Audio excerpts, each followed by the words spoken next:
Okay, hello everyone. I'm glad to see you here. Thank you for switching on your cameras. It's so nice to see faces instead of black squares, you know. Can you hear me? Hello, Elena. Hello. Good evening, actually. Yeah, good evening. Yeah, good evening. So we have 5 minutes and then we can start. Yes. Hello, everybody. Yeah, I think in the meanwhile, we could get acquainted a little bit. So I had a peep into the list of people who registered for the seminar. And the geography is so great. Yeah, there are people from all over Russia and not even Russia, from Ukraine, Belarus. So if you can, guys, could you, in your chat, could you write where you are from? I will be more than happy to know this information. You can say, hello, I'm from.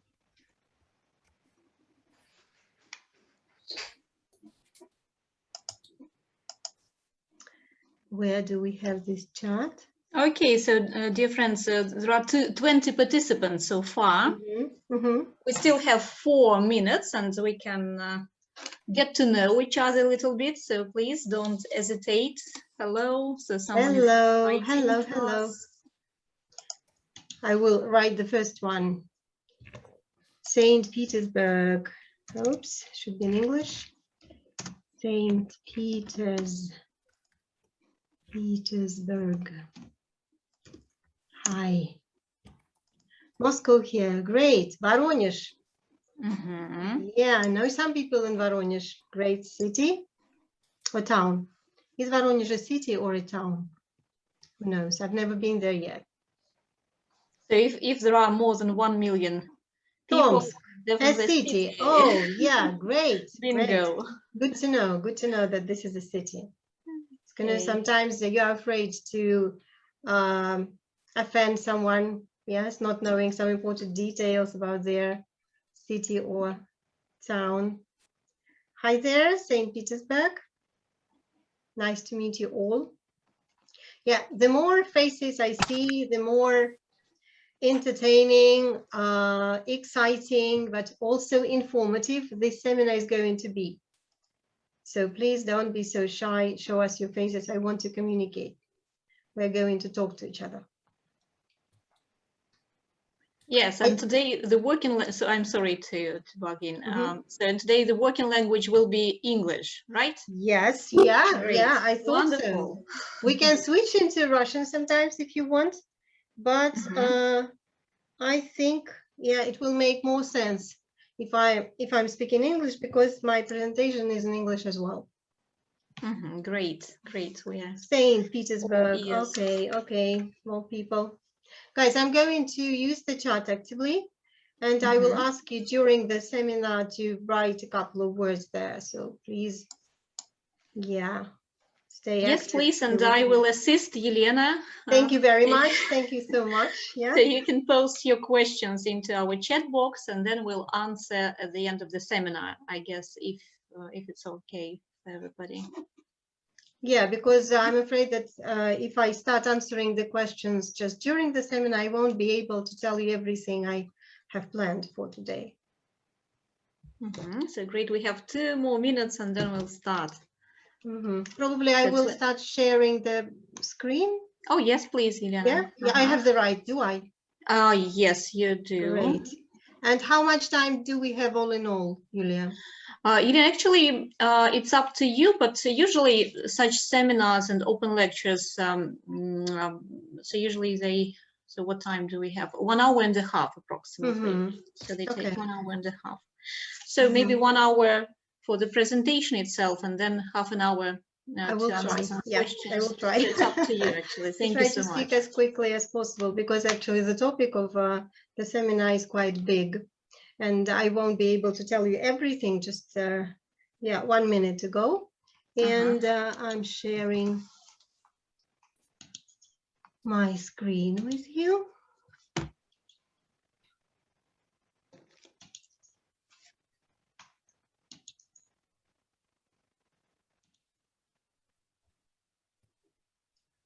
This is how it is going to be like. Great. Yeah. But now I cannot see the chat, right? You can see it. Yes, actually you can see it. I can. It's the black bar at the bottom of the screen. Do you see it or not? So maybe yes, I see the bar, but I don't see. So it's just right in the middle. Yeah. It is supposed to be. Yes, I will. So this green button to share the screen. Yes, but then the chat is just in the middle of my screen. But I think I will somehow accommodate to it, so it's okay. All right, so great, dear friends. It's 5:30 already, so we can start. Really, my watch shows just 5 o'clock, but 5. I think yes. That oh, sorry, 5 o'clock. 5. Why I'm thinking about 5:30? So definitely it's 5. So. It's my. Okay, right, so 5 o'clock. So I see there are so many people. So there are 32 participants so far. Already. Maybe somebody will join us during the talk. And we are really very pleased to meet you here, to welcome you to our open seminars organized by the Faculty of Modern Languages and the School for Interpreting and International and Foreign Languages. So today, Елена Вертугина is going to hold a seminar, and the topic of the seminar is an alternative approach to listening. Елена, could you please introduce yourself and tell us about yourself? I will. I've got 2 slides to introduce myself. Wonderful. Thank you. Yeah. So first of all, guys, I would like to tell you thank you very much for coming here at such a time. I know that for many people, it's time when you have your extra classes. And I know that there are a lot of teachers there. And thank you also those who are not teachers and who are just interested in my methods and what I have to tell you about listening today. So thank you about your time. I hope that you won't be disappointed at the end of our conversation. So I will just start showing my presentation with a couple of words about how I got here. What I studied. So I graduated from St. Petersburg State University. I did CELTA course much later, did it quite successfully, but it was really tough. Also, I did a lexical course about teaching lexically with Hugh Dell and Andrew Walkley, who are now in their prime time. They're quite popular, everybody knows them. And I started with doing online course with them, and then I just went to Moscow and I had a 4-week course called Teaching for Better Outcomes. I also took different development courses for international exam preparations and speaking interlocutor and assessor, and also I learned to be a testologist, how to write a listening test. So that's why I think I learned something about listening just while I was working there. So as for my work, I started as a school teacher. I worked there for 10 years. And for some time, I was combining my work with working as a lecturer, as a teacher at the university. And this year, I'm celebrating my 20th anniversary of working there.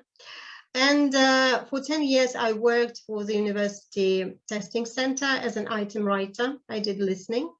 And I also helped with conducting some courses for assessing speaking for our teachers. I'm a curator of FACES. FACES is a Festival of Art and Culture for English-loving students. This is a students' organization. We've been running it since 2009. We do quite amazing stuff. Students mostly do. They write articles into our magazine. They shoot films.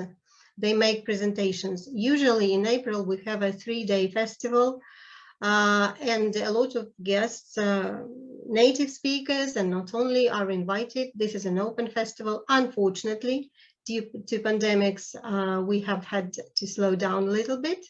But some stuff is still done online in our group. Parallel to my work at the university, I have my own project, which is called Живой английский, and I started it in 2016, as you can see. So we do a lot of stuff. We have speaking clubs, we have English courses. I have my own course, so I devised it. It sounds beautiful in English. It's a pronunciation course, and I'm really keen on pronunciation. You will understand why today. And I've been doing teach training since 2014. And so let's go into the topic. So first of all, I will tell you that some time ago, I came up with a term, mature language personality. And actually, it makes a lot of sense for me and for some people who know me and for students. I make sure that it makes sense for them. So actually, it happened when I started comparing the levels of the English language. You all are very well aware of them, with the stages of a personality development in general. So when we are A1, we probably can't say much. We're very dependent on people around us. We are not confident in our language. And through our way, we get more and more skills. We amass vocabulary. We start understanding a lot of things, and we become more and more fluent. And finally, we get to a C2 level, but actually quite adult. We become much earlier, not on C2 level. Yes, C2 level is a mastery. So probably between B2 and C1, you can already do quite a lot. So why I call it mature language personality. So how do we develop in terms of language on this way? It looks like this to me. So when you become lexically and language mature, you have quite a solid bank of phrases and chunks that you can use. You give natural responses and reactions when people talk to you. You are quite confident. You are creative. You can not only learn things, but you can come up with things, and you can explain, and you can visualize quite a lot of things.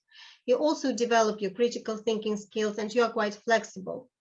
This is not, you see that this is not an exhaustive list. It can be just much more, just some basic things to get you to understand what I want to say.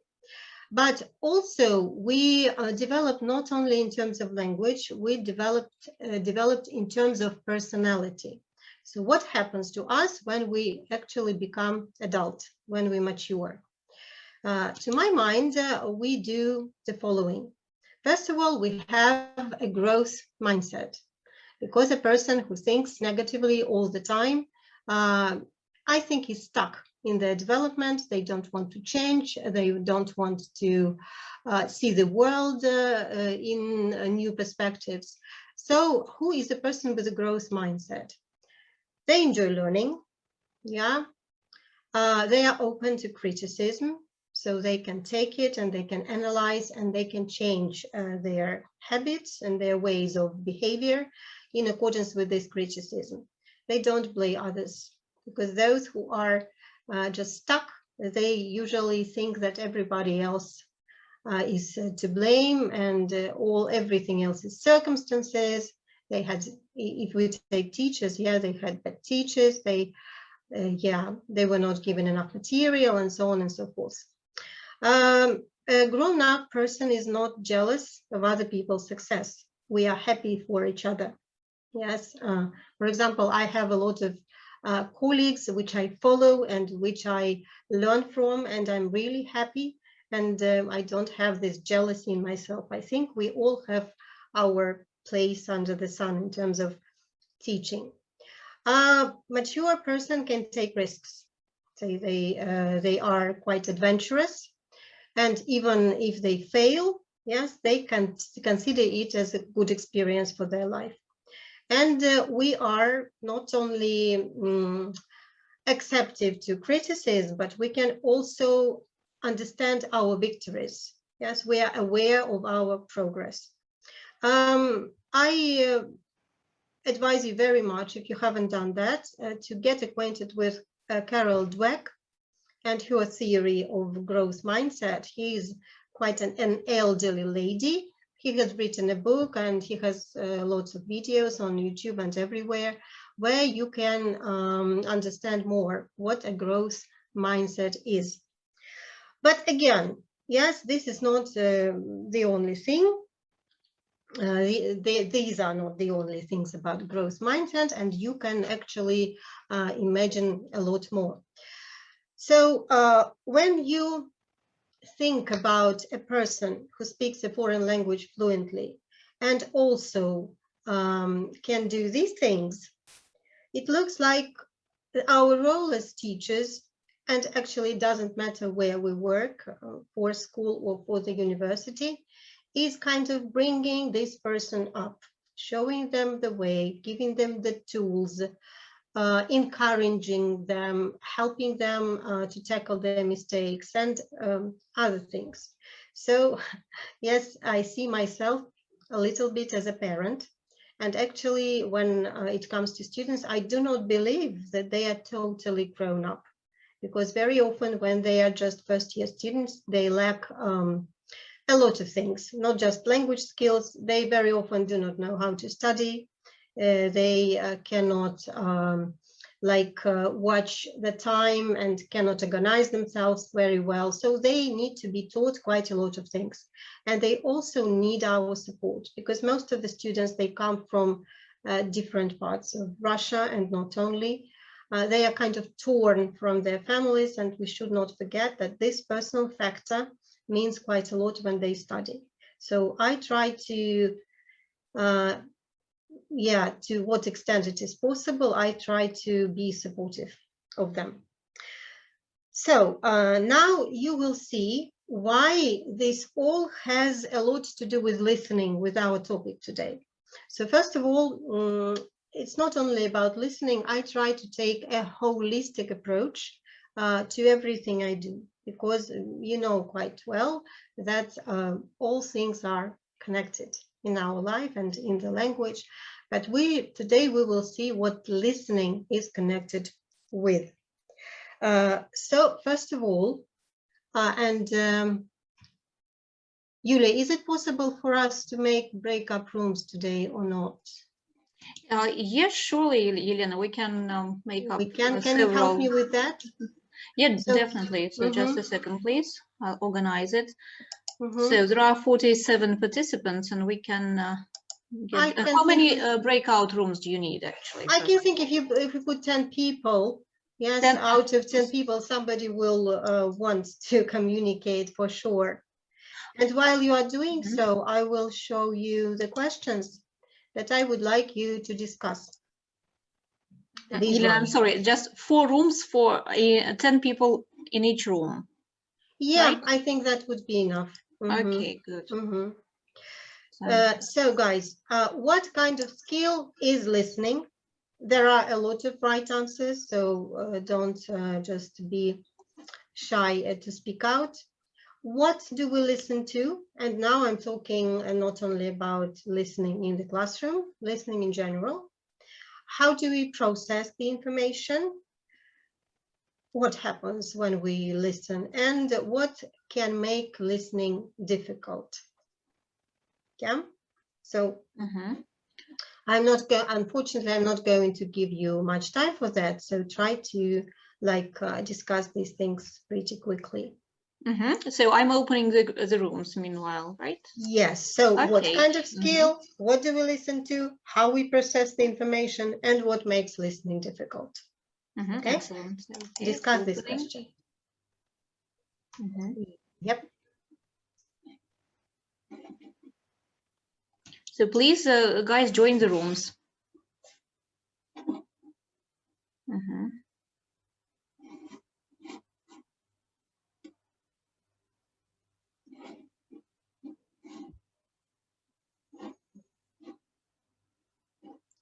Find Elena.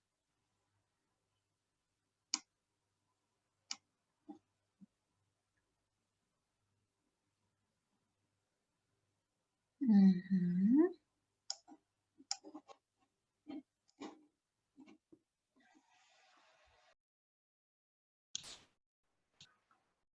Okay, while others are joining, I hope you did have lively discussions when you were in breakout rooms. Okay, and now I'm going probably to just sum up. And I need to share my screen again, right? For doing so. Okay, so thank you for this discussion. These were the questions. What kind of skill is it? What do we listen to? And so on. So I'm not saying that I'm just right 100%, but this is how I see things. So I think that listening is not only receptive, but also a productive skill, because we usually react, yeah, to what we hear. And sometimes we say something, yeah. As you see in number 3, how do we process the information? Sometimes we can just feel. We can feel hurt, and this is the reaction. So we produce this reaction in our brain, and we feel something, and our body reacts. And sometimes you don't need even to say something. You can just show that you understand with a gesture or with a hug, or you get angry and you go away. And so actually we listen to many things, to multiple things, right? We listen to each other, we listen to the news, we listen to podcasts, music, lectures, videos, films, we listen to teachers' speech, and this is highlighted for the purpose. I will return to it later. And again, this is not an exhaustive list. We listen all the time. We listen to the noises, we listen to dogs barking outside, we listen to our children maybe like calling for us from the just next room or something like that. So we do quite a lot of things, yeah. And this thing that we do in the classroom, which is just listening for gist or listening for specific information, I think that this is not everything. We do much more, because when if it comes to some tasks in the classroom, even in the classroom, we first of all, we react. We can relate to what we hear, and we can make a sign or just express our understanding or that we agree with the person who is talking to us. So the number of reactions is just really huge, and we should remember about it all the time, because we are humans. When we listen, we also listen with our body. So all these feelings, all these reactions, all these kind of emotions, they connect us to what we are. They connect us to our personalities.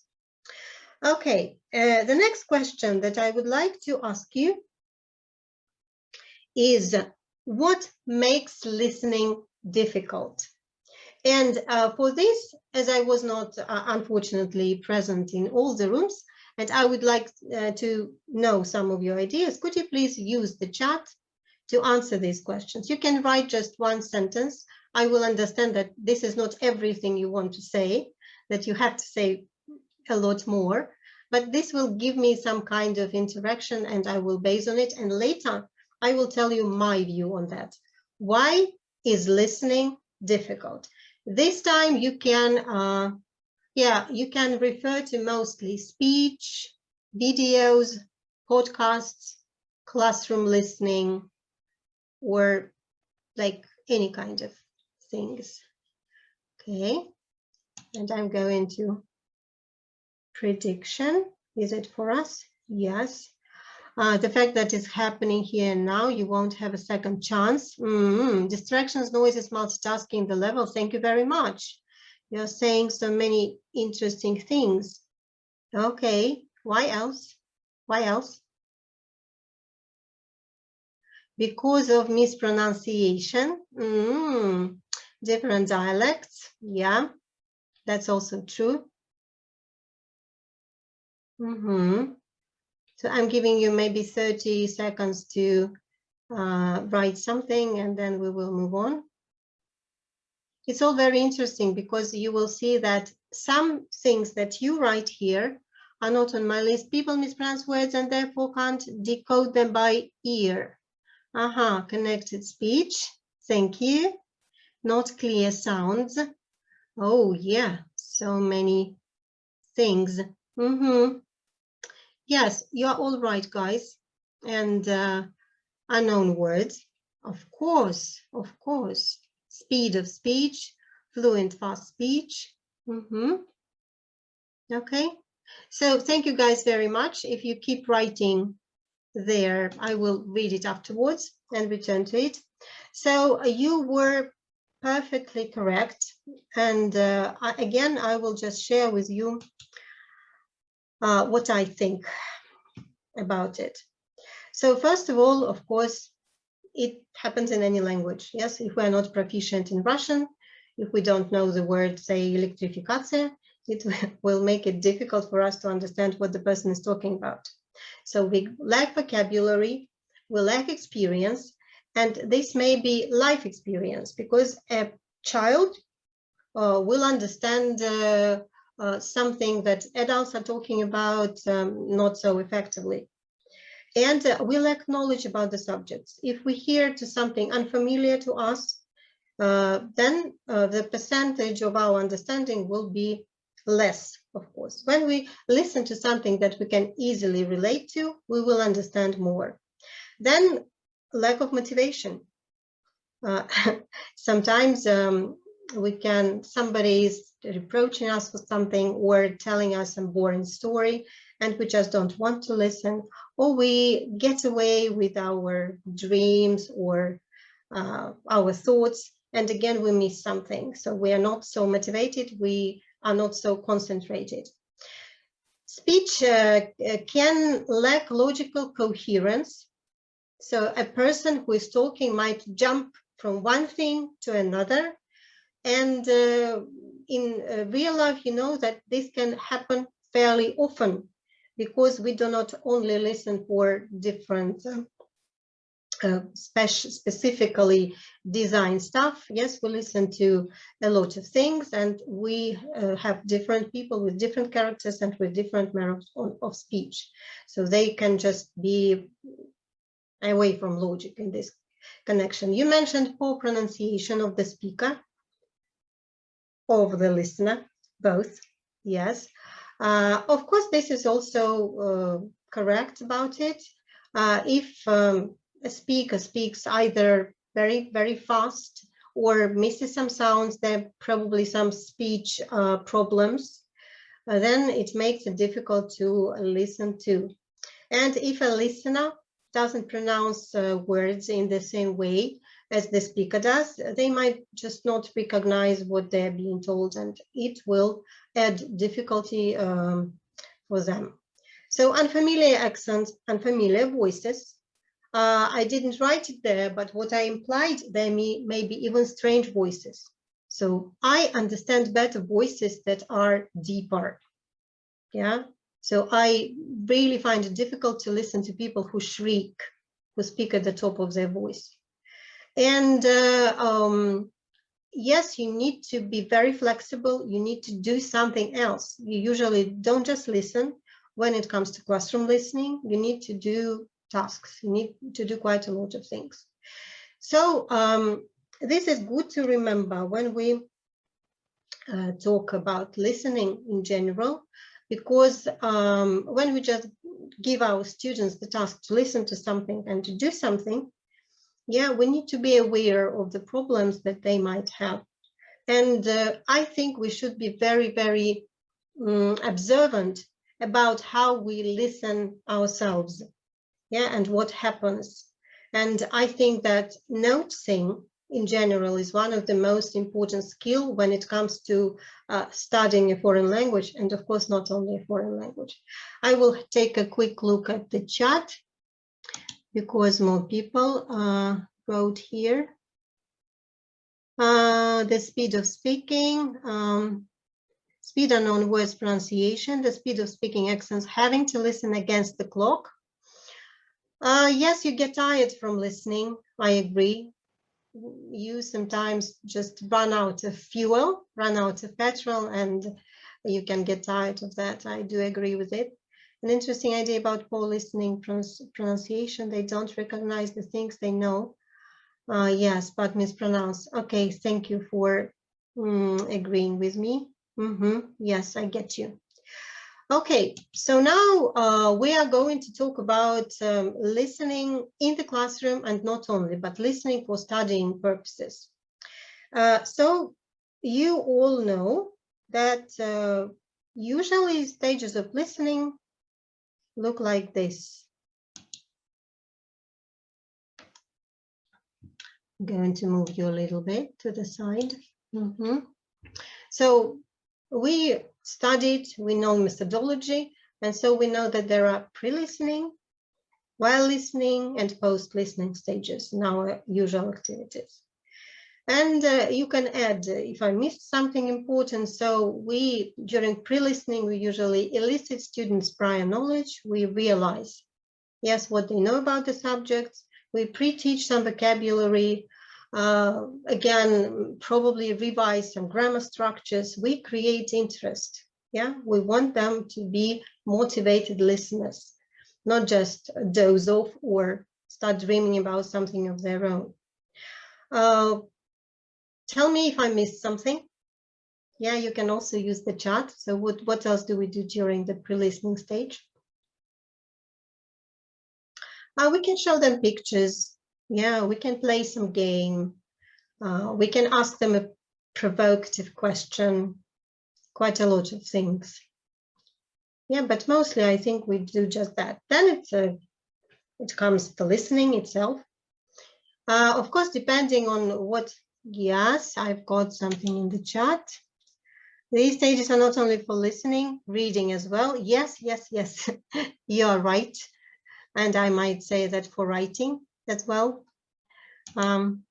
Okay.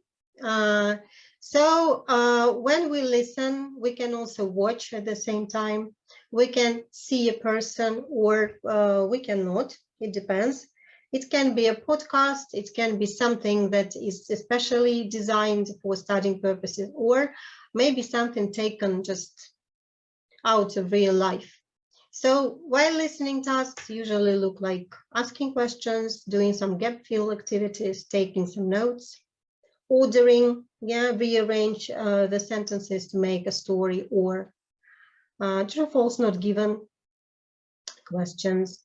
Multiple choice when we choose from several options, matching tasks, match something, right?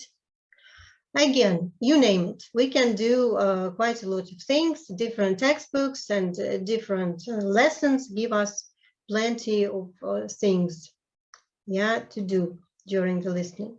As post-listening activities, we sometimes ask students to retell something that they have heard or summarize.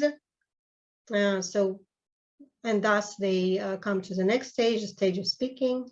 They can even write down something based on your listening. They can make some projects. Again, it depends on what you're listening to. It depends on your students' interest, and it depends on how long you want to work with the same material. I suggest that we today look at these three stages at a little bit different perspective. So I do agree with it, and I will try to keep in the frame, but I think that there's so much more to these stages. So let me move to the next slide. So I think that before you start listening, or while you're listening actually, because we listen not only to listening tasks, students are listening all the time. We need to teach pronunciation and to devote quite a lot of time to it, because not only me, a lot of you wrote that it is very important to pronounce things well and to be aware of connected speech and links that are made to make your speech fluent. So I do think that this is really important, and about pronunciation we will be talking a little bit more today later. I think that it is good to learn vocabulary in the right way. As such, collocations, synonymous phrases, definitions and explanations of words, and context is really important. Because if you teach students and yourself, if you just learn separate words, they will probably understand the word, okay, say cake. But when it comes to a piece of cake, they will find it pretty difficult to understand that these are three words: a piece of cake, right? And referring to teaching pronunciation, if they don't know anything about connected speech, it will be difficult for them to understand. So why should we teach collocations? Because this is how we speak. Yes, we use collocations from the very beginning of our studying, if I might say so, soaking in our native tongue. We learn by collocations. Пойдем гулять. Хочешь пить? Дай шоколадку. Yes, we don't study any grammar. We don't study any separate words. Well, we do.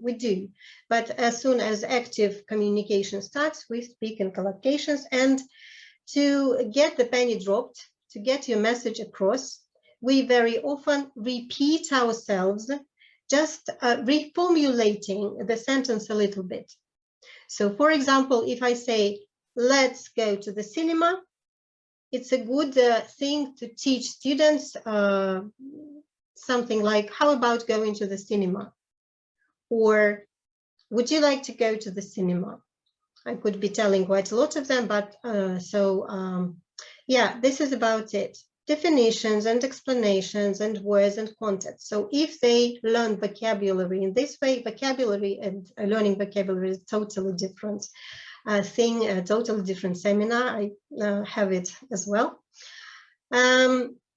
So it's really, really important, because when it comes to real listening, it will be too late to learn all these things at once. You need quite good preparation. Then, when it comes to grammar, when we teach grammar, we very often do plenty of exercises, but how often do we leave these grammars through? How often do we try to understand, like, why do we say this or that? Why can we say, I've never been able to win him, to win in the game? We say so because this is our experience so far, but maybe we want to win in the game, that in the future we will have a chance. I've never been able to win. We express maybe disappointment or even some anger with ourselves and our desire to do it in the future. And again, when it comes to saying so, you can use a different intonation. I've never been able to win, but I will in the future. Or you can say, I've never been able to win, and I don't think I will have a chance. So it's really important to try to get into the context and into the co-text. So what else can we say? What else can we feel?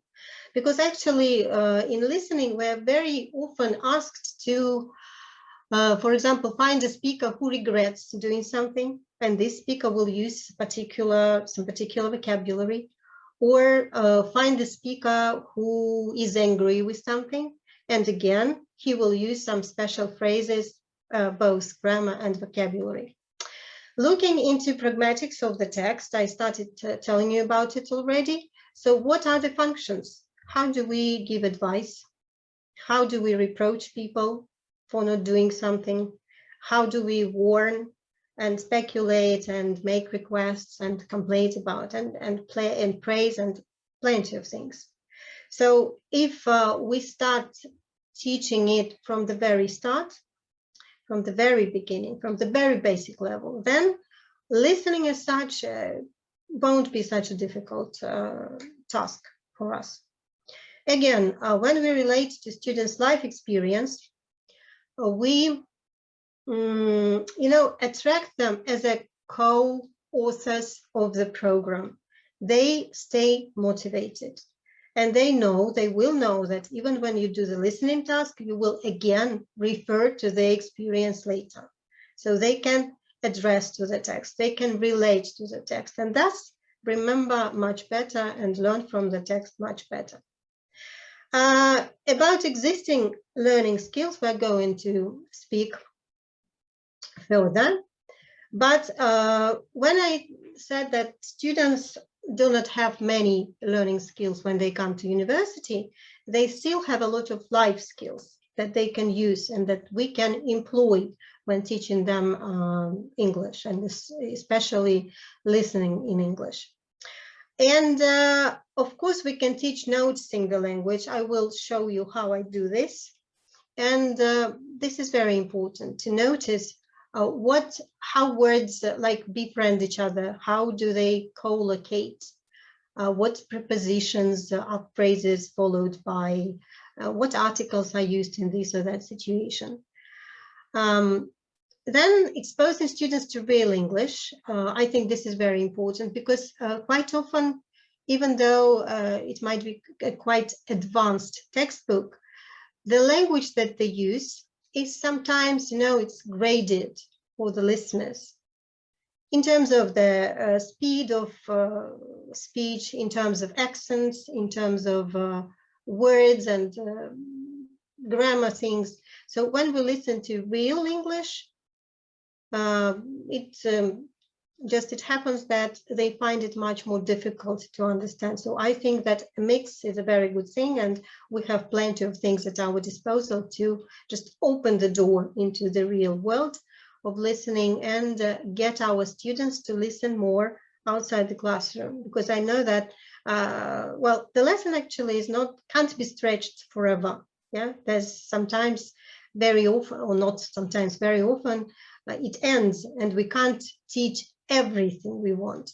So the more we motivate students to listen beyond our class, the better it will be for them. So I'm very, very quickly going to look at the chart because I see maybe I'm just an intruder, I guess.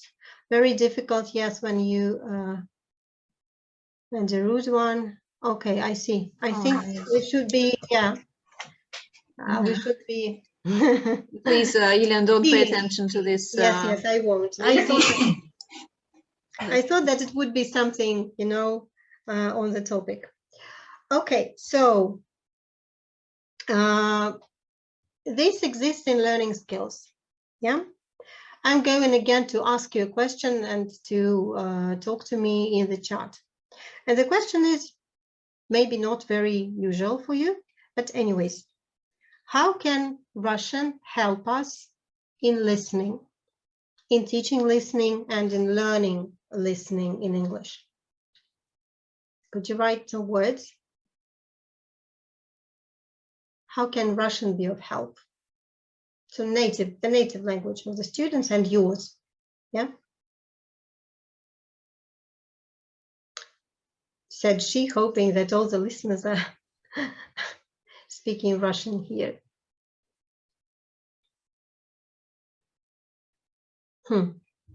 No answers are coming. Is it such a difficult question? Guys, do you all hear me? Could you please nod? Good, good. I'm sometimes checking. So yes, we can hear you very well, Елена. Yeah. So maybe let's repeat, if you don't mind, one more time. Of course I will do. How can our experience in Russian or students' experience in Russian can help them deal with listening in English? Or us as teachers, because we will use this information, right? So. Oh, yes, we have a message, hopefully. A storage of knowledge. Shortage, actually. Yeah, I see shortage of knowledge.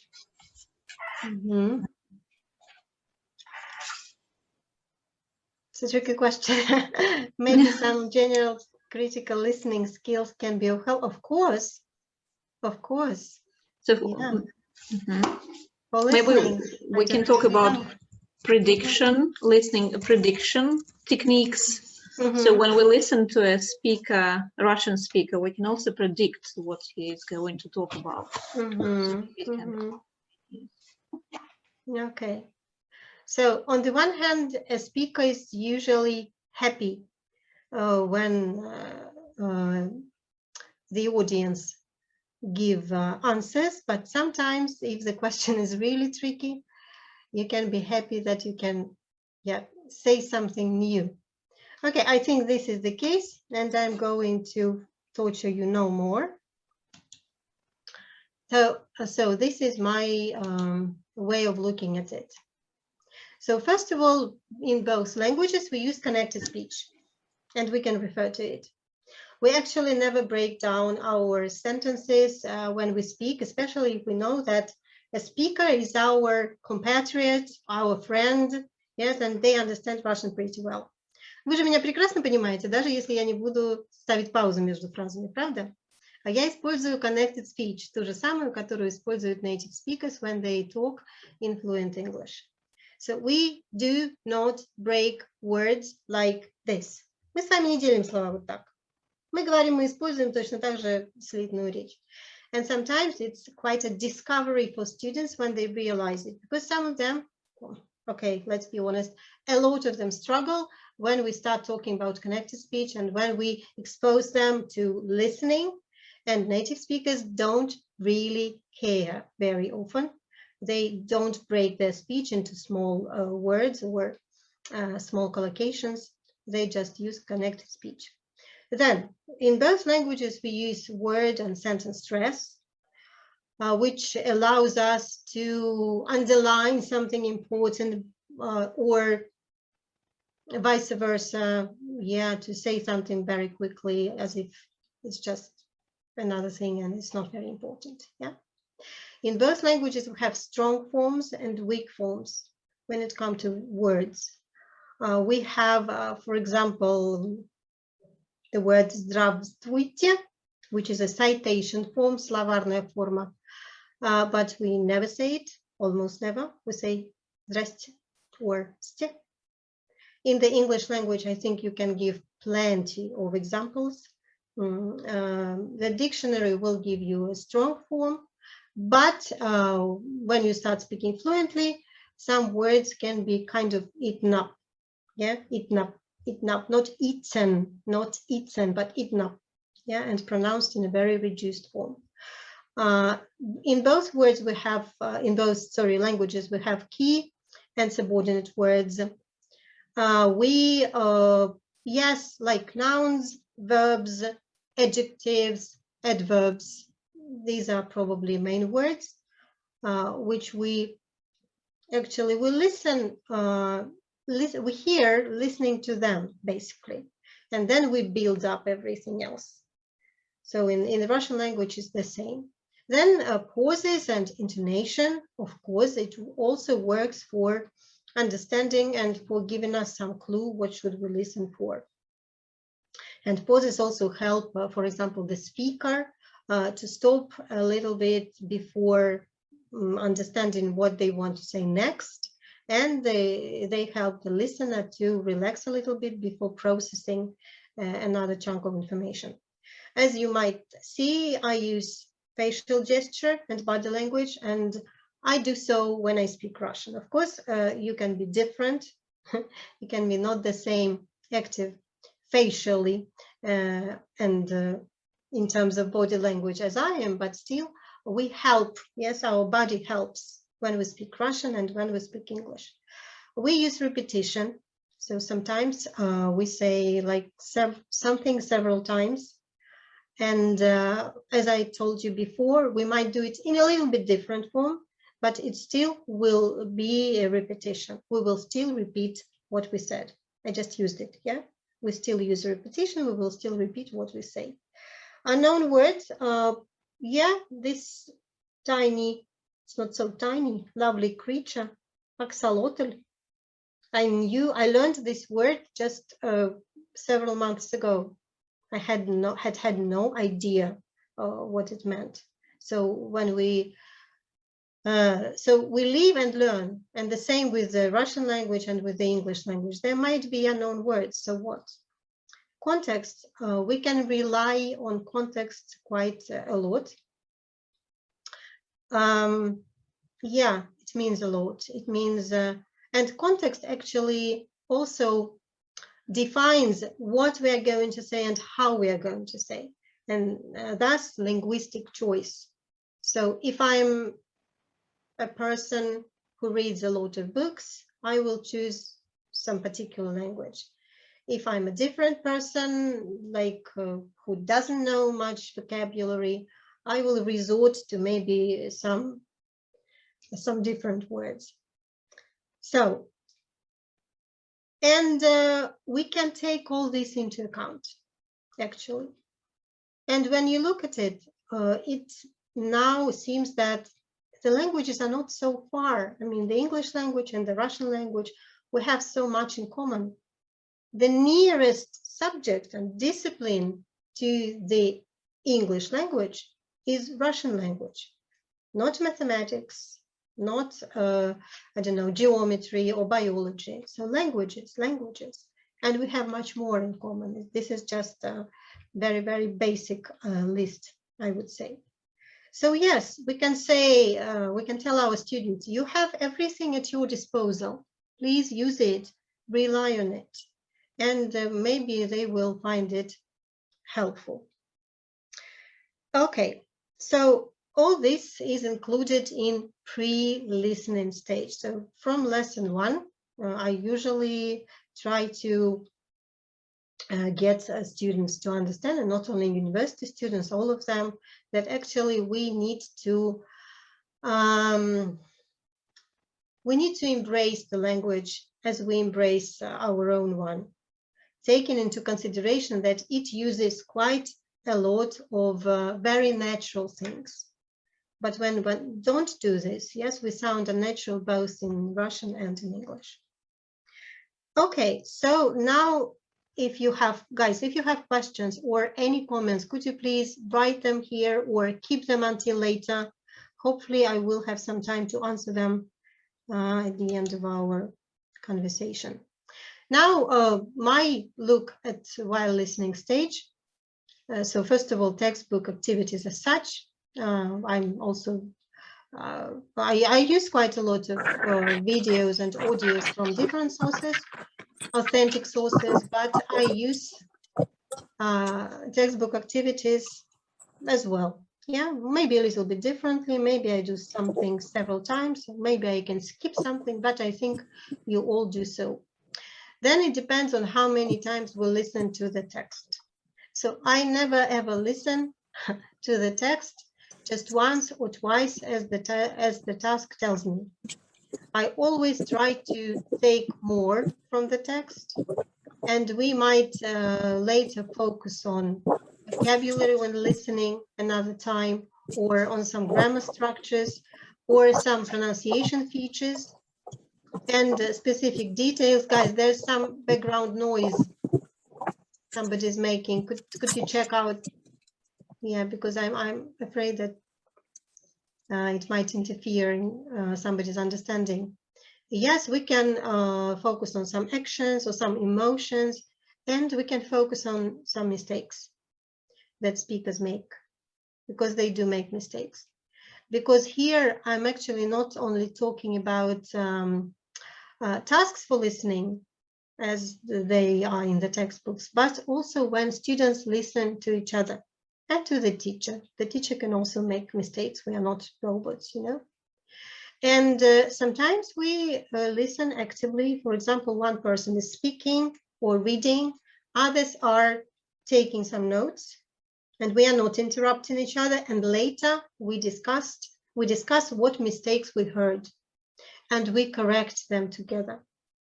And students actually like this very much, and they try to be very, picky at each other.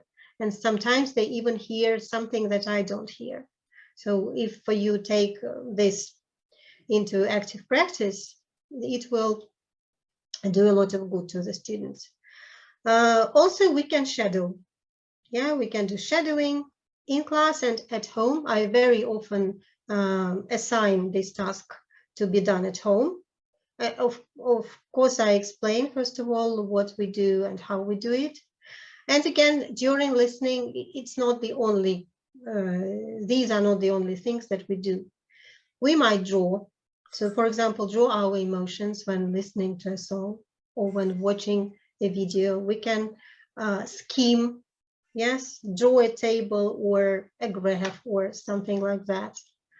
Yeah, we can also sing to the music or to the song. We can, what else can we do? Well, I won't remember now everything that we do while we are listening, but actually listening is just much more than doing textbook activities in reality. Okay, then let's move on. While listening, it is really very important, as I said, to get students to notice things, to listen actively, not just to, I don't know, not just to match letters with numbers or find some details that the textbook wants you. No, they should be much more active. And I actually teach them how to notice the language and how to group the language. And I always tell them, you know, you need to be listening for ideas, especially if they are high-level students. It's really important because when you listen just for words and collocations, this is one thing. You amass your vocabulary, you make it more confident, more various. But when you listen to ideas, especially if these ideas belong to people who you respect, you are developing yourself as a personality. So it's very important to set an example, I think. That's why I always, for example, write with my students when they have to write something or when they do the listening task, even though I have teacher's book with answers, I keep taking some notes and then we share our notes. And I just want to show you one of the examples. I'm sorry that there's so much text on the slide, but it has to be here on one slide because once we were talking about what? About jobs and studying with intermediate and upper intermediate students, and sometimes even pre-intermediate. And this is the listening that I did. You might know Sir Ken Robinson. He was a great educator and a great speaker, fantastic man, wrote books, made quite a lot of speeches. If you don't know him, I strongly recommend you because I like him, yeah. And once I was listening to his video on passion, actually it was connected to his book, The Element, where he wrote about how people choose professions, how they find their vocation, and finally start being in their element. So what I did, I listened to the whole video, watched it several times. You see it's long, but still. And I wrote out everything that I considered had relation to being in your element. So you can look through the sentences. I think you can read.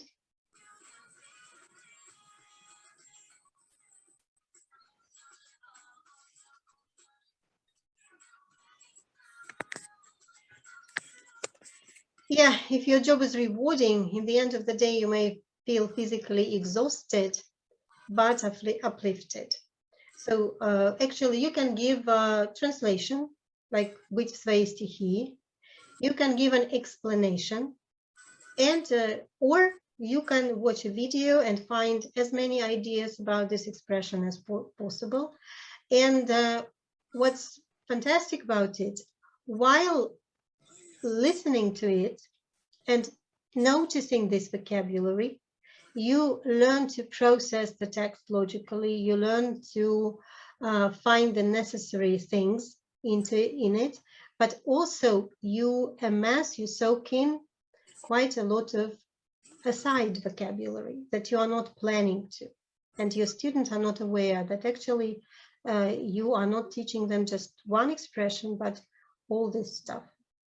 And of course, this video is very rich in ideas. So after watching it, you can do quite a lot of things with it. You can discuss, because he gives plenty of fantastic examples how people were doing their things like very professionally. Like he talks about the pianist who played excellently, but she was not enjoying what she did, what she was doing. And after talking to a conductor of her orchestra, she started publishing books. She stopped playing the piano. She stopped and never returned to it. And he gives so many interesting examples in this video. And so finally, your students, they just want to be in your element. They want to find their vocation. They start asking themselves questions. What am I good at? What am I passionate about? What kind of things seem like, you know, developing me as a personality? What do I thoroughly enjoy doing? Yeah, and what do I get the energy from? Yeah, I have found everything about myself, you know, not long ago, throughout my life. I get energy from teaching and from the students, and from conducting seminars as this one as well. So I show them how to do that. Yeah, and to give them that vocabulary, and then they probably do some listening of their own. Like not so long ago, we were watching another video by Jimmy Oliver. This is the one when he's still young and not so plump. Yeah, teach every child about food. We were studying the topic food and restaurants and eating out. And this is just some bits taken from the glossaries of my students. So when we write something out, we write something with the whole phrase, yeah, not just one word, as I told you. And we always try to write transcription. They know what transcription is. They all can use it because I teach it from the very beginning. And yeah, you just can have a look. This is just some ordinary students thingy. I just took some bits because the glossaries are usually much longer, much bigger. Yeah, if they don't know the word, I allow them to write down the transcription of the one that they don't know. And actually, you know, when they write, I allow them to write translation as well. We don't speak, well, when they get the higher level they get, the less Russian is spoken during the class. And sometimes I don't even register when I have stopped using Russian completely. But I don't think that it should be, you know, eliminated from the classroom altogether, because sometimes it's very helpful. And especially this understanding that you need to translate by phrases. Then the whole phrase you want to say in Russian, if you remember how to say it in English, will easily just come out of your mouth.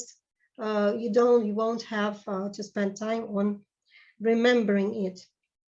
So we were talking about while listening stage. I'm proceeding to post listening. So what can you do? Yeah, you can just look into the text again for more vocabulary, because something might be of interest. You can read aloud and practice your reading skills, your pronunciation skills. You can discuss text and topic related questions, and not only the ones that your textbook gives you. Sometimes I'm using outcomes textbook series, and the questions there are quite provocative. Students always talk, no one keeps silence. They all are interested, but still I sometimes find some extra questions to ask them and to ask each other, and we end up like conducting pretty interesting discussions. You can make a summary of the text. This is one of my favorite activities, because this is what they cannot, like, they don't cheat when they do it. Because if they watch a video and I ask them to write a summary, to make a summary, they will have to watch carefully because they can't take it from anywhere. You can get book review, you can cheat, you can find some essay somewhere, but this kind of activity they only have to do by themselves. Of course, we just take some classes to find out how to do it. I teach them. Then they can want to further research into the topic and finally come up with a presentation during the next class. And again, during this presentation, vocabulary will be recycled and quite a lot of things will appear. So it's really interesting. During the following classes, you might want to revise some main ideas.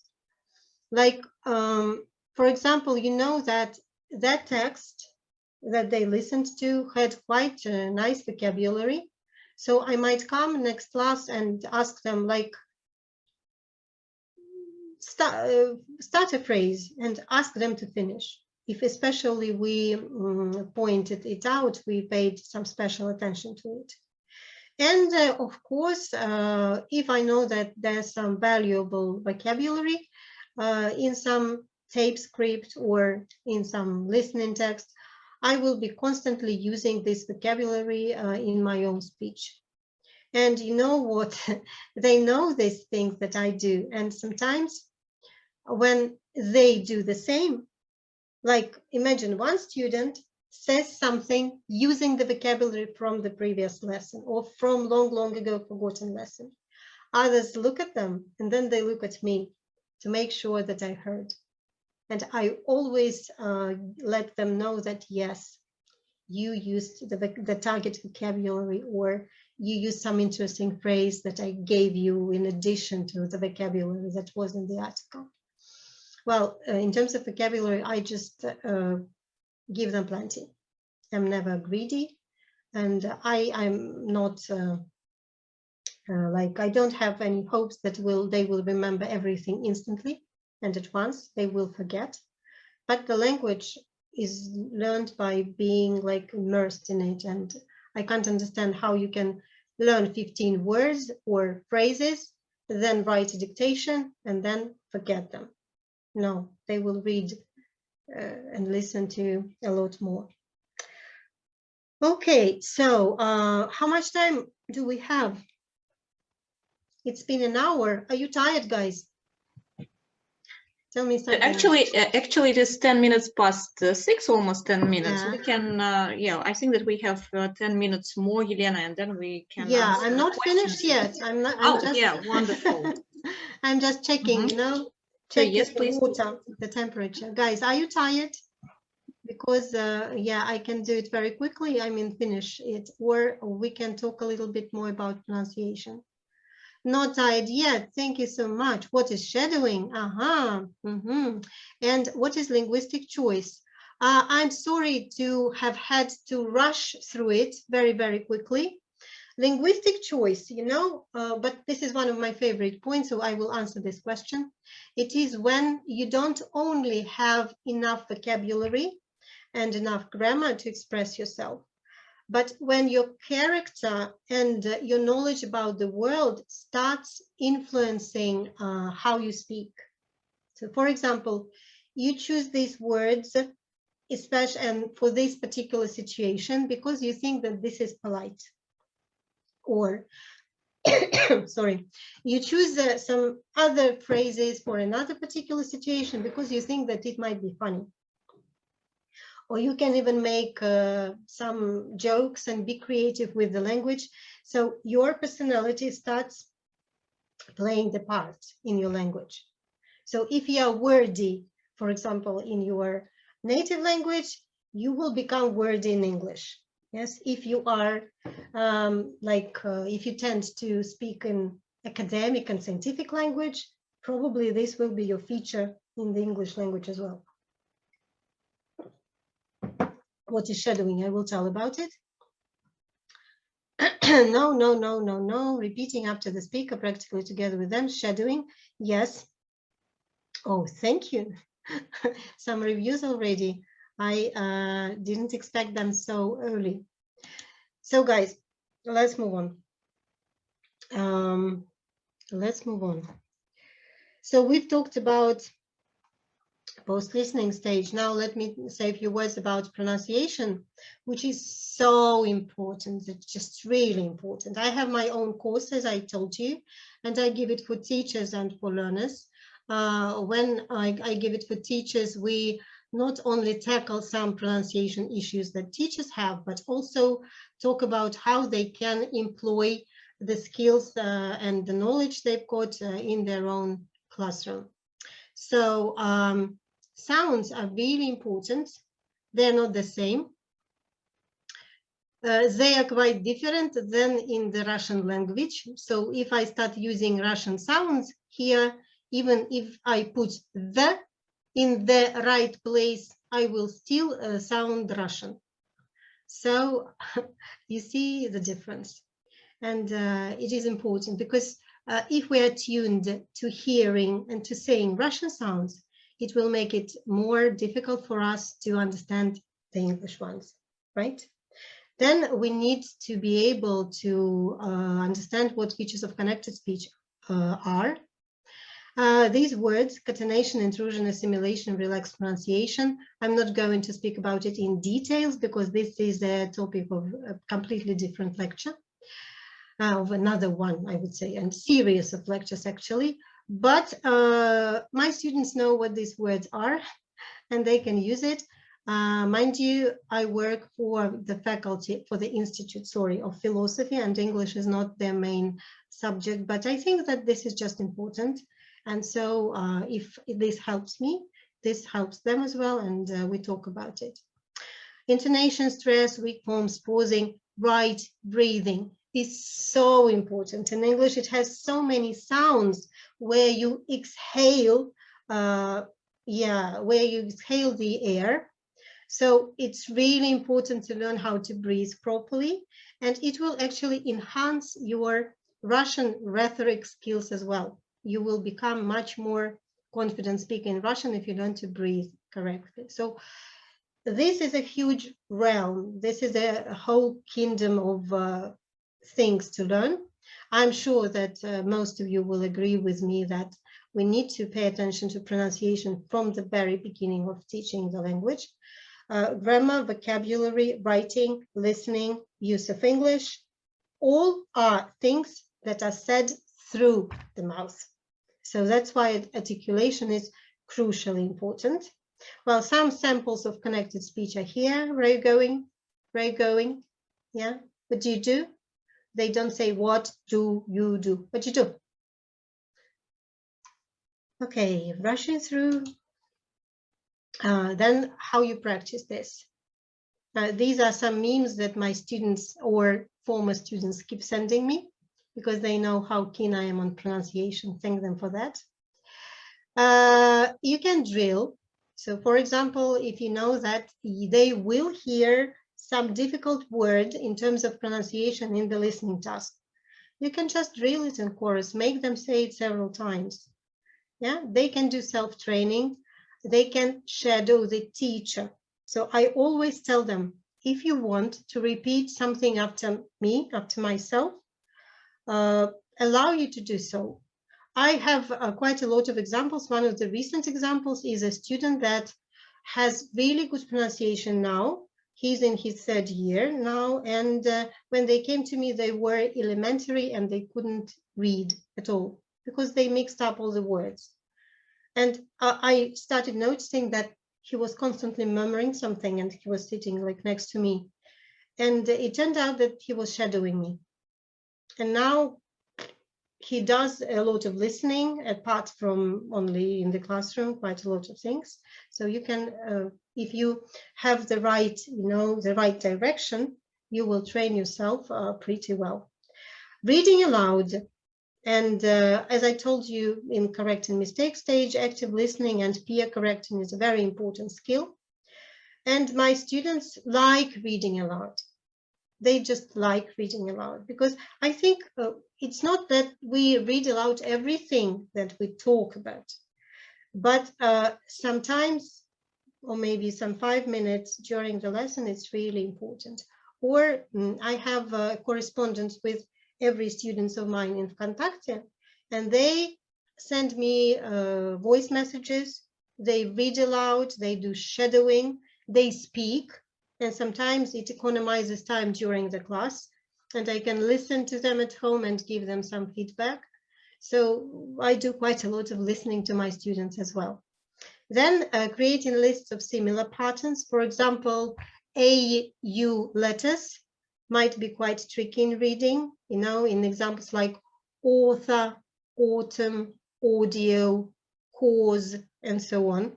So if you notice that your students have problems with it, you can just tell them that, you know, there are some words that are read in the same way. I never teach them, you know, rules of reading. Sometimes later, maybe I will say that this is like an open syllable, this is a closed one, but I teach sounds and I prefer them to learn the word as such. So the more confident they are at pronouncing the word or collocation of phrase, the more effective their listening will be in the future. About putting words in context, I told you quite a lot. So it's not just author, but the latest book of this author. So I will get them to pronounce the whole phrase. And while they need to have to say the whole of it, the pressure from this word author will go, at least a little bit. And natural examples are very important. And yes, automatizing, so saying things quite a lot of times, maybe with other words. Just you need to instill, you know, in their memory. Otherwise, they won't have enough, they won't be exposed to it enough. So they need to be like, I don't know, taken through all that.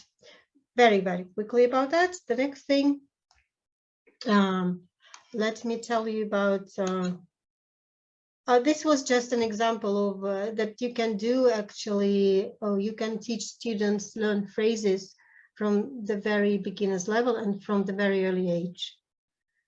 For example, I remember when we were reading, this is a part of Julia Donaldson's book, not Selfish Giant, the smartest giant in town. And I remember with my 9-year-old student, we were struggling with this phrase. Then out of the corner of his eye, he saw a bag with something familiar poking out of the top. Everything else he was reading correctly and fine. This phrase posed like big problem. And so what I started doing, I said, like, let's imagine out of the corner of his eye, of my eye, I saw the dog chewing my slipper. Out of the corner of my eye, I saw my sister eating my cake. Yeah, he got into the game and we made quite a lot of sentences. Thus, we trained not only pronunciation and listening skills and speaking skills, but also grammar structure. Yeah, and I didn't have to explain to them that this is past simple, out of the corner of his eye, what is corner? Yeah, why is it here in this sentence? So when you take the text as a whole, it's much more effective. Okay, so shadowing. Most of you know, this is just short information reminding you what it is. The author of this method is Alexander Aguilera. I'm not sure even if I pronounced his name correctly. Sorry, Alexander, sorry. And the basis is that you let a speaker like a second and then you join in. So you try to hear what is being said and say it in the same way. This is the question for you to think about. I just don't want to detain you too much. So I have tried and it works really well. And if we have time and if you want me to, I will show you an example. I recorded some bit of our class. But sometimes it can be good, but sometimes it can be not. So in what situations it might be not effective. So it doesn't need to happen all the time. If you just want to listen to something, you can just listen and not repeat after the speaker. Some people just don't like doing it because this is extra pressure for them. And if they are not very proficient, they can make quite a lot of mistakes. If you choose a speaker who speaks too fast, you might very easily get tired and you will drop it altogether. This is not a substitution for real communication, so you can't learn to speak by just repeating after the speaker. Of course, you need to do much more. This is just a technique. If you don't understand the text, or if you don't work with the language properly, it doesn't do anything to increase your vocabulary, not at all. Yeah, this will be just some noises. And if you're not good at producing sounds correctly, you will just continue producing them incorrectly, because not all people are able to hear and to repeat it right without a special instruction of a teacher. Only if they have very good ear for music maybe, or very good ear, they can have good listening skills, then they can do that. But sometimes it can be really annoying. What does this mean? Does this mean that you should give this idea up? No, not at all. You just need to be aware of how to get into it. So first of all, again, we all played this game when we were very little. Like, we parroted people that we were talking to. I did. I don't know whether you did or not. Like, we might have been talking to our peer in some kindergarten group and just repeating after them. Отдай мне игрушку. And you say, отдай мне игрушку, even with the same intonation, with the same pauses as the person does. So this is just the beginning of shadowing. Then you can start with your own language because it's not easy, even in Russian, to shadow what people are saying. And then you can transfer your skills into English. So you repeat the words, you do the same with the intonation, you keep all the pauses, pitch of the voice, yes, how high voice we use, and you parrot everything, including facial and body gesture. And so from annoying your friends by parroting them, you can go to shadowing films, program, podcasts, audiobooks, whatever. You can do imitation. So sometimes you can have the text like tape script, especially if your level is still low and you can see the text, but sometimes you can just listen to what people are saying and just blind shadow them.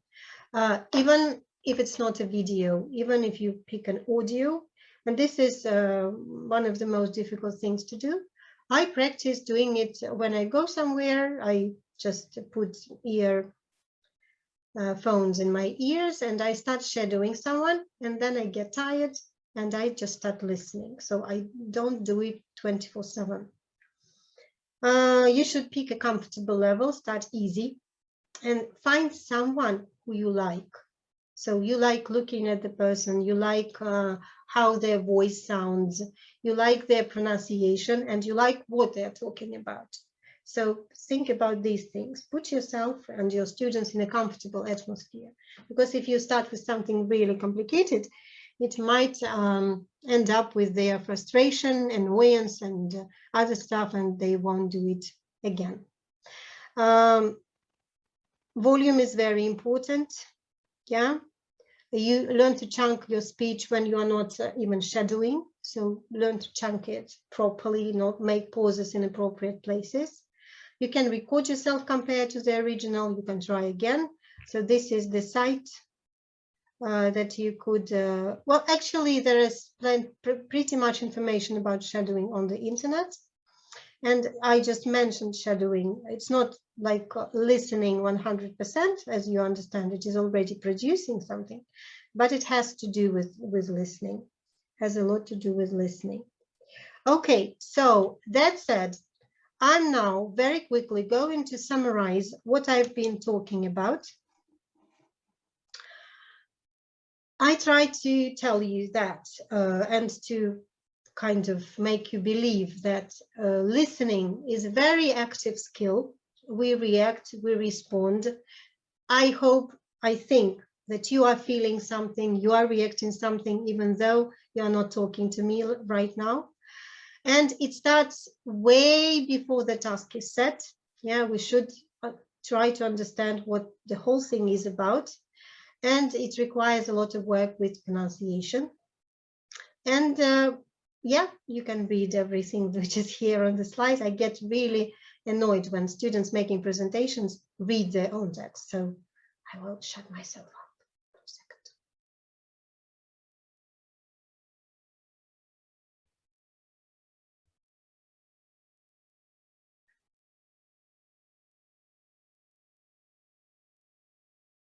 So this is everything that I've been talking about today. I didn't give you any examples. I haven't given you yet, but if we have time and if you want to, I will show you my actual work, how I work with listening and with my students and play the part of the recording. If you say yes to it, if you are still interested, because it will take even more time. And I now, yeah, I'm now going to, this is, yeah, this is Julia helping me with my contacts. Irina says yes. We need at least 3 more yeses. Okay, 2, and I will. Oh, thank you, guys. So I need to close this down. I think I will close the presentation altogether.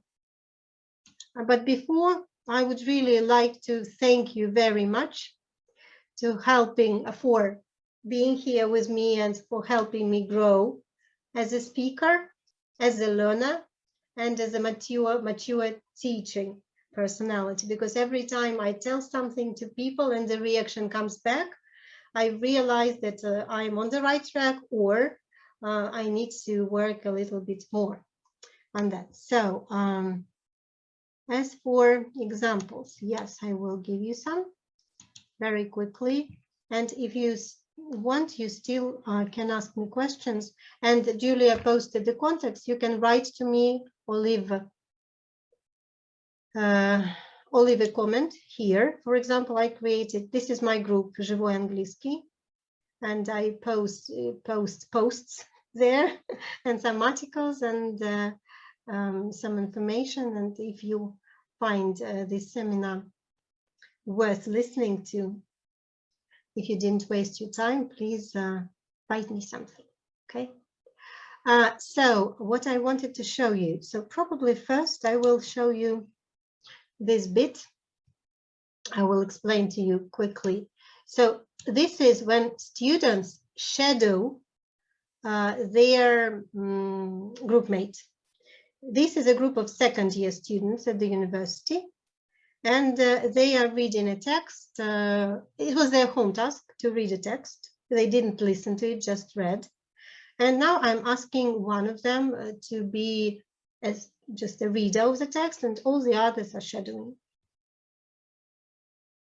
Ilya starts. Yes, you give him a second, and then you start reading after him. Try not to do it too loudly, otherwise you won't. Подождите, я вообще... Сейчас, секунду. And he disappeared. That's very responsible, I understand, but you, hello, come back. Окей. Я готов. Did you notice what have changed?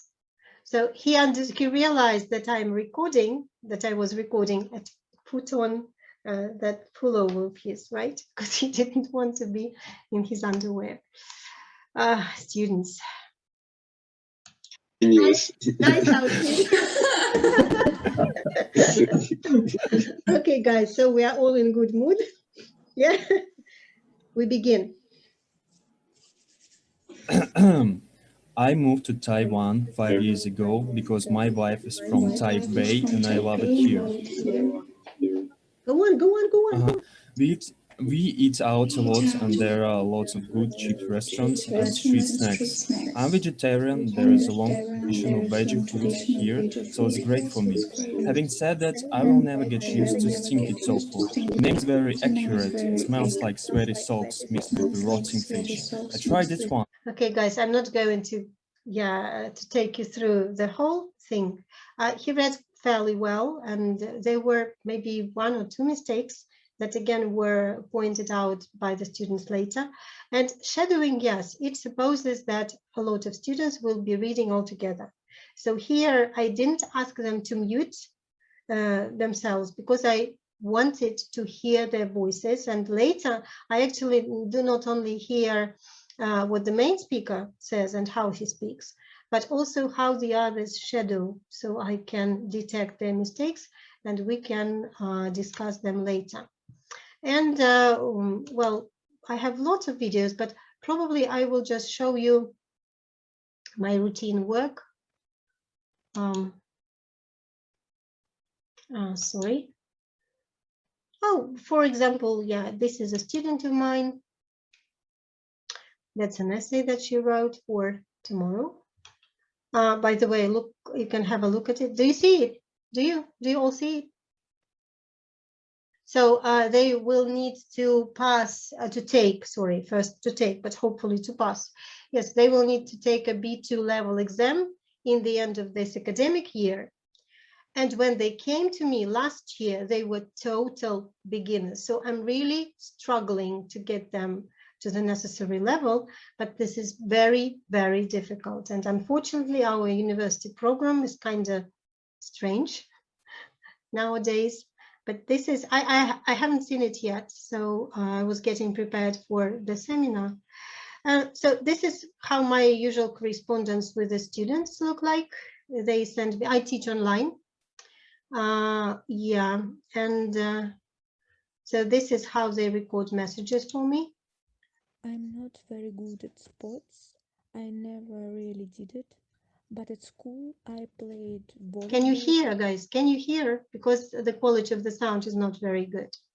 So this is, she's not reading, she's answering the questions in the textbook, from the textbook. Probably here she speaks louder.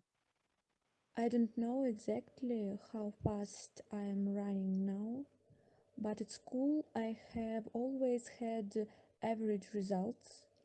I have never run the fastest, but I haven't lagged behind either. Mm-hmm.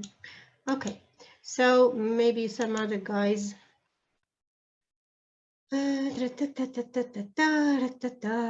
students, some not students. Oh, Yulia, for example. I use Google Docs, where they place quite a lot of stuff for me. It's very handy to check. This is something. My favorite memory of my grandmother is her 82nd birthday. Every year on her birthday, she wears her best dress and her favorite jewelry. Jewelry is a tough word for Yulia. Beads, rings, and earrings. Although she usually wears only old.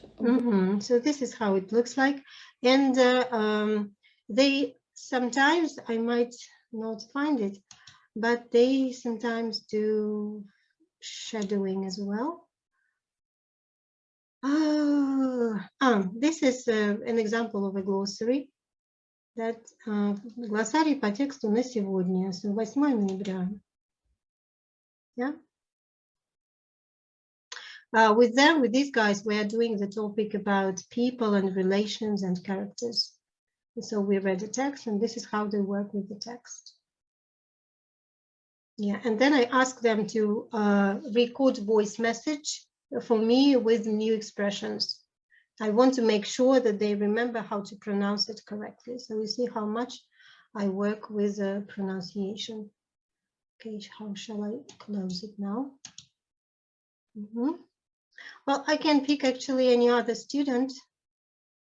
A boy.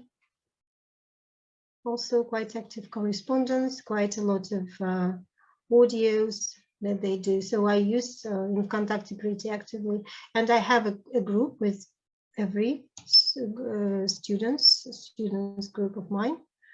For example, this one are higher level students, and here we place some materials, and they write comments, homework, yep, some examples with sentences and context. So yeah, some listening, some videos, some articles. We are getting ready for the test as well, learning how to describe graphs and this kind of stuff. So it's all very connected, and yeah, I could be talking actually for ages, but I need to stop. Yes. Thank you, Елена. It was really very interesting. So I'm switching back my camera on. Dear colleagues, if you have any questions, is listening a separate yes. aspect? I mean, you Questions. teach listening and there is somebody else teaching reading. No, I teach everything.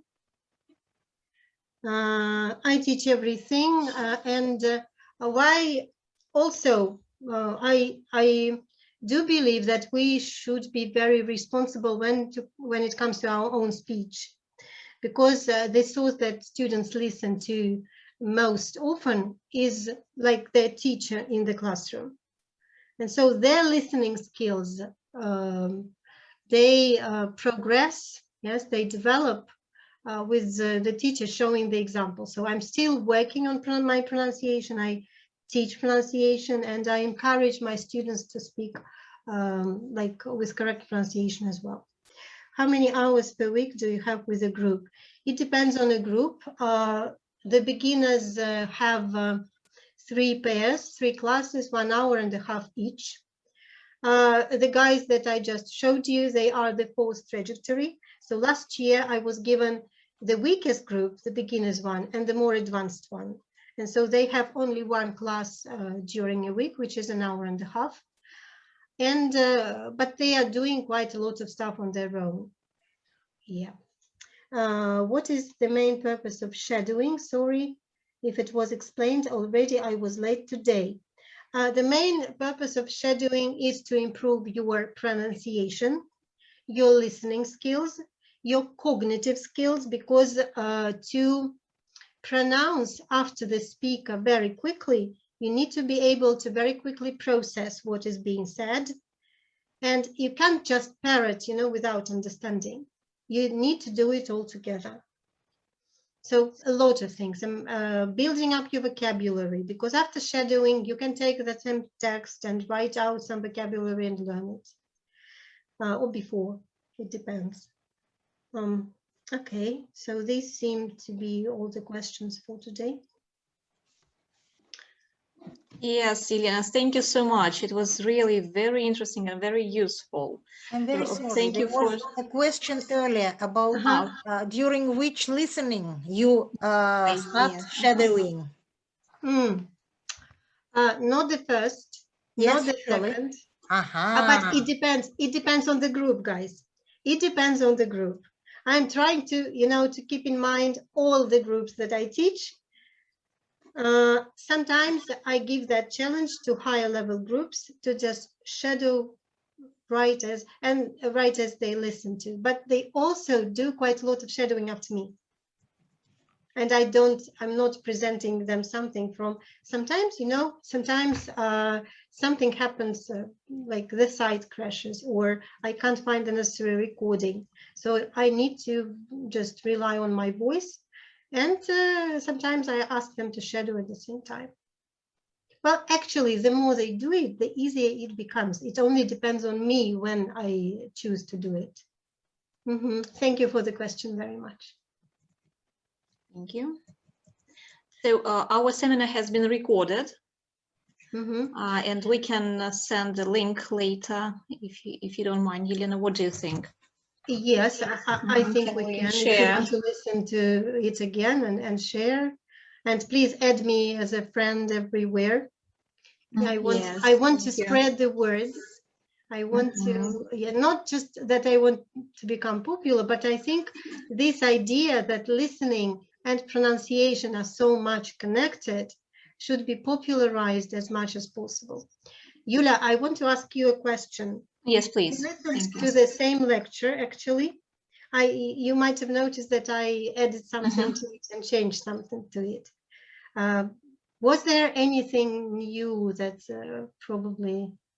I think it's really very useful, and thanks for sharing your ideas and teaching tips. And I think, yes, compared to Synergy, you mean the previous conference, yes, it was. But what is more important, there are more participants today, and that's great. Yeah. And I would say that more than 100 were registered, so we're going to send the link to this video. Thank you guys so much for coming and being here with me. Thank you. Yeah, thank you for giving me such an opportunity to share my some bits of my knowledge. Yeah, I see all your thank you, all your thanks. Yes. Okay, wonderful. So I think that maybe next week we'll send an email to everybody with the link to our folder. Yes, and where we're going to post this video. So we'll share it with everybody. Yeah. Guys, I will be happy if you ask me any questions or decide to leave any kind of review via email or anywhere else. Thank you so much. Thank you for coming here today. See you sometime soon. Okay. Yes, please. Thank you. Bye. Goodbye. Have a nice evening. Thank you, everyone. Bye-bye. Bye. Bye.